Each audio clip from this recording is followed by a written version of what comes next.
నీటితో డబ్బులు సంపాదించే మార్గాలలో కర్కాటక రాశి వారు ముందు వరుసలో ఉంటారు. ఎందుకనగా రాశాధిపతి చంద్రుడు అవ్వడం, రాశి జలరాశి అవ్వడం వలన వీరికి అద్భుతమైన యోగ కాలము అని చెప్పవచ్చు.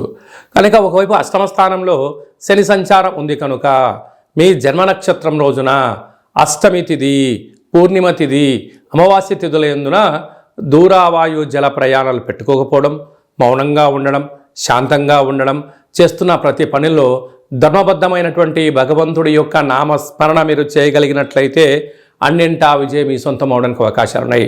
కనుక చిన్న చిన్న విషయాలకు గొడవలు వద్దు. మాటలు ఎంతో జాగ్రత్తగా ఉండి తీరాలి. ధనాన్ని ఎంత పొదుపుగా వాడతారో ఇప్పుడు మీ మాటలను కూడా మీరు అంతే పొదుపుగా వాడి తీరాలి. నోరుంది కదా అని చెప్పి విచ్చలవిడిగా మాట్లాడారా, దాని యొక్క పర్యావసానం భవిష్యత్తులో పెద్ద భారీ మూల్యం చెల్లించుకునే పరిస్థితి అధికంగా ఉంటుంది. తస్మాత్ జాగ్రత్త.